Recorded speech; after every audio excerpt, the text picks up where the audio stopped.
السلام علیکم۔ شفق نیوز کے ساتھ میں ہوں آپ کی ہوسٹ مہرما۔ بندہ یا وندا۔ بندہ 1910 میں جزیرہ بالی میں پیدا ہوئی۔ جب ماتا ہری کو 1917 میں گولیوں سے بھون دیا گیا تھا، اس وقت بندہ کی عمر 7 سال تھی۔ بندہ ماتا ہری کی اکلوتی بیٹی تھی، جسے ماتا ہری نے صرف 1.5 سال کی عمر میں ایک عزیز رشتہ دار کے سپرد کیا تھا اور خود پیرس چلی گئی تھی۔ پھر کبھی ان دونوں ماں بیٹی کے درمیان ملاقات نہ ہوئی۔ بندہ کو اپنی ماں کی شکل تک یاد نہیں تھی، بس اسے اتنا معلوم تھا کہ اس کی ماں ایک کلب ڈانسر ہے، جس کے ڈانس کی شہرت بہت دور تک پھیلی ہوئی ہے۔ اس کے علاوہ اس کے پاس ماں کا صرف ایک خط تھا، جسے ماتا ہری نے اپنے مرنے سے پہلے اسے لکھا تھا۔ ماتا ہری نے اسے خط میں تاکید کی تھی کہ وہ کسی کو بھی نہ بتائے کہ وہ ماتا ہری کی بیٹی ہے۔ بندہ بہت سمجھدار تھی، اس لیے اس نے خط کا ذکر کسی سے نہیں کیا۔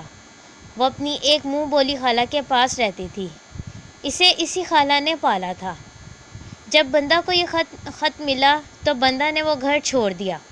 جب وہ پناہ کی تلاش میں بھٹک رہی تھی تو اس کی ملاقات ایک ڈچ آفیسر سے ہو گئی۔ ڈچ افسر کی اپنی کوئی اولاد نہیں تھی، وہ اپنی بیوی کے ساتھ ایک بڑے سے گھر میں رہتا تھا۔ ڈچ افسر اور اس کی بیوی نے بندہ کو اپنی بیٹی بنا لیا۔ بندہ نے ٹیچر کورس کرنے کے بعد ایک اسکول کھول لیا۔ ڈچ میاں بیوی کے سمجھانے کے باوجود بھی بندہ نے شادی کے لیے حامی نہ بھری۔ کچھ عرصے کے بعد ڈچ افسر کی بیوی کا انتقال ہو گیا۔ 1935 میں جب بندہ کی عمر 35 سال تھی، ڈچ افسر بھی اس دنیا سے رخصت ہو گیا۔ بندہ یوریشین تھا، جبکہ ہر کوئی اسے ڈچ سمجھتا تھا۔ دوسرا ڈچ افسر نے اسے اپنی بیٹی بنایا ہوا تھا اور بڑے عہدے پر فائز رہا تھا، اس لیے بھی بندہ کا اعلیٰ ڈچ فیملی میں آنا جانا تھا۔ اس وجہ سے اس کی ملاقات اعلیٰ سرکاری عہدیداروں سے بھی ہو گئی۔ ہر کوئی اسے عزت کی نگاہ سے دیکھتا تھا۔ ڈچ افسر جب زندہ تھا تو اس کے گھر میں روزانہ شام کو محفل سجتی تھی، جس میں شہر کے رؤسا عام لوگ اور سرکاری لوگ بھی شریک کرتے تھے۔ ڈچ افسر کی موت کے بعد بھی یہ سلسلہ جاری رہا۔ بندہ کی اس محفل میں بونا ہو یا عمرہ اور سیاسی شخصیات کے علاوہ شہر کے ہر طرح کے لوگ شریک ہوتے تھے۔ امیر غریب کا کوئی بھید بھاؤ نہیں تھا۔ فنکار، ادیب، صحافی، جنرل، کرنل، پولیس کے افسران سے لے کر ایسے جاسوس اور مخبر بھی وہاں آتے تھے جو وہاں بیٹھ کر اپنے مطلب کی معلوماتی باتیں سن کر ان کی گفتگو دوسری جگہ پر جا کر کرتے تھے۔ اسی وجہ سے بندہ مشکلات کا شکار ہوئی۔ 1929 میں اچانک یورپ میں جنگ کے شعلے بھڑکنے لگے اور ایک دن جاپان نے پرل ہاربر کی بندرگاہ پر چڑھائی کر دی۔ اس کے علاوہ جاوا پر بھی حملہ دیکھتے ہی دیکھتے جاپانی فوج نے کر دیا۔ سماٹرا اور بالی پر قابض ہوتے چلے گئے۔ ایک دن جاپانی بحریہ کی وردی میں ملبوس ایک کمانڈنگ آفیسر بندہ کے گھر پہنچ گیا اور اس نے بندہ کو ماتا ہری کی بیٹی کے طور پر پہچان لیا اور اسے جاسوسی پر مجبور کیا۔ اس کمانڈر آفیسر نے کہا کہ وہ اپنے گھر پر محفل برقرار رکھے اور ہمارے لیے ساتھ ساتھ جاسوسی کا کام بھی کرے۔ اس طرح نہ چاہتے ہوئے بھی بندہ کو ماں کے نقش قدم پر چلنا پڑا۔ انہی دنوں انڈونیشیا بھی اپنی آزادی کے لیے ہاتھ پیر مارنے لگا۔ انڈونیشیا کے کچھ سیاسی اور آزاد پسند لوگوں کا خیال تھا کہ جاپانی ہی نہیں انہیں بھی آزادی دلا سکتے ہیں، اس لیے وہ جاپانیوں کے ساتھ شامل ہو گئے، مگر جلد ہی یہ پتہ چل گیا کہ ہاتھی کے دانت کچھ اور دکھانے کے کچھ اور ہیں۔ انہی دنوں بندہ کی ملاقات ایک انڈونیشین نوجوان عبدل سے ہوئی، جس نے ایک خفیہ تنظیم بنا رکھی تھی جس کا نام تھا آزاد گروپ انڈونیشیا۔ بندہ عبدل سے بہت متاثر ہوئی اور اس تنظیم کے لیے جاپانیوں کے راز انہیں بتاتی رہتی تھی، جس سے اس تنظیم کو پتہ چل جاتا تھا کہ جاپانیوں کا اگلا قدم کیا ہوگا۔ اس جاسوسی کے حوالے سے بندہ دنیا کی خطرناک ترین جاسوس ماتا ہری کی بیٹی بن گئی، جو ایک بیک وقت بہت سی تنظیموں اور ملکوں کے درمیان جاسوسی کر رہی تھی۔ بعد میں جاپانیوں کو بندہ کے بارے میں پتہ چل گیا تھا، مگر اس وقت پانی سر سے گزر چکا تھا۔ یہ بندہ کی بھیجی ہوئی معلومات کا نتیجہ تھا کہ برٹش فوج جاوا پہنچ گئی تھی۔ برٹش فوج کو اچانک دیکھ کر جاپانی گھبرا گئے اور وہاں سے بھاگنے کی تیاری کرنے لگے۔ انہی دنوں انڈونیشیا کی آزادی کی تنظیموں نے کھلم کھلا اعلان کر دیا کہ انڈونیشیا کسی کے ہاتھوں یرغمال بن کر نہیں رہنا چاہتا، وہ آزادی چاہتے ہیں۔ جاپانیوں کے جانے کے بعد ڈچ اور انگریزوں نے ان آزاد پسند تنظیموں کو کچلنے کی کوشش کی، مگر بندہ کی خفیہ معلومات کے باعث ان کو پہلے ہی یہ پتہ چل جاتا تھا کہ ڈچ فوج کب اور کہاں ان پر حملہ کرنے والی ہے۔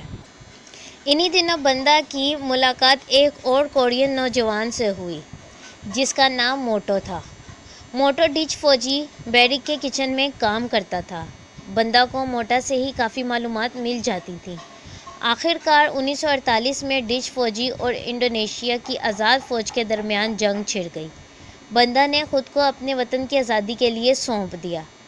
ایک دن وہ امریکہ پہنچ گئی۔ اس نے امریکہ میں اپنے وطن انڈونیشیا کی آزادی کے بارے میں تقریریں کی اور چندہ مانگا، جس میں لوگوں نے بڑھ چڑھ کر حصہ لیا۔ اسی امداد سے بندہ نے فوجی ساز و سامان اور جہاز خریدے اور واپس اپنے وطن بونا آ گئی۔ بوناویا کا نام اب جکارتا رکھ دیا گیا ہے۔ ابھی اسے جکارتا آئے کچھ دن ہی ہوئے تھے کہ ایک دن اس کے پاس امریکہ کا ایک جاسوس ملنے آیا اور اسے ایف بی آئی کا ایک خط دیا۔ ایف بی آئی نے اسے لکھا تھا کہ ہم سب جانتے ہیں اور تمہاری ہمت، بہادری اور چالاکی سے بہت متاثر ہیں۔ ہم تمہاری ماں ماتا ہری کے بارے میں بہت کچھ جانتے ہیں، اس لیے واشنگٹن کی طرف سے تمہیں امریکہ سیکرٹ سروس میں شمولیت کی دعوت دیتے ہیں۔ ہمیں امید ہے کہ تم ہماری اس شاندار پیشکش کو نہیں ٹھکراؤ گی۔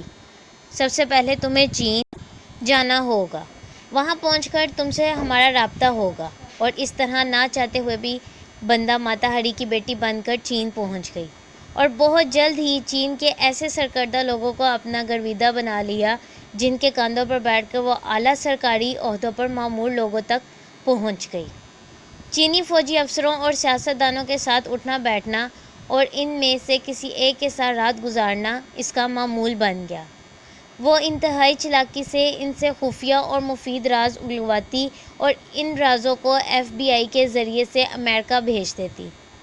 چین کے عظیم لیڈر چیانگ کائی شیک جب خفیہ طور پر ملک سے فرار ہوئے تو وہ خود چینیوں کو معلوم نہیں تھا کہ امریکہ کو کوئی شیخ ملک سے فرار ہونے کی خبر بندہ تک ہی پہنچا سکتا ہے، جو بعد میں امریکہ کے لیے بھی مفید ثابت ہو سکتی ہے۔ لیکن ایسا ہو گیا تھا۔ 1950 میں بندہ کو امریکہ کی طرف سے کوریا جانے کو کہا گیا۔ کوریا میں رہتے ہوئے بندہ نے کئی اہم اور خفیہ معلومات امریکہ کو پہنچائی، جن میں سے ایک خفیہ خبر یہ تھی کہ بہت جلد شمالی کوریا جنوبی کوریا پر حملہ کرنے والا ہے، جس کی تمام تر تیاریاں مکمل ہو چکی ہیں۔ مگر امریکہ کو اس بات کا یقین نہ آیا کہ شمالی کوریا ایسی جرأت کر سکتا ہے، اس لیے بندہ کی خبر کو جھٹلا دیا گیا۔ مگر ٹھیک 15 دن بعد شمالی کوریا نے جنگ کا اعلان کر دیا تو بندہ کی خبر سچ ثابت ہوئی۔ جکارتا میں ڈچ فوجی بیرک میں کام کرنے والا کورین نوجوان موٹو، جو کہ بندہ سے معاوضہ لے کر خفیہ معلومات دیتا تھا، وہ واپس شمالی کوریا آ گیا تھا اور جاسوسی کے محکمے میں اب ایک بڑا افسر تھا۔ موٹو نے ایک تقریب میں بندہ کو دیکھ لیا اور خفیہ اس کی نگرانی شروع کرا دی۔ جب اسے بندہ کی مشکوک حرکتوں کی ٹھوس معلومات حاصل ہو گئیں تو وہ ایک دن بندہ کے گھر پہنچ گیا اور اسے امریکہ کی جاسوس کے طور پر گرفتار کر لیا، اور پھر بندہ پر کوئی مقدمہ چلائے بغیر اسے فوجی فائرنگ اسکواڈ کے ذریعے گولیوں سے بھون دیا گیا۔ قدرت کی بات بھی کس قدر حیرت انگیز اور عجیب ہے کہ جس ماہ، جس تاریخ اور جس وقت ماتا ہری کو فائرنگ کر کے بھون دیا گیا تھا، ٹھیک اسی مہینے، اسی تاریخ اور اسی وقت کو اس کی بیٹی بندہ کو بھی فائرنگ کر کے بھون دیا گیا تھا۔ ہمارے چینل کو لائک اور سبسکرائب کرنا مت بھولیں۔ شکریہ۔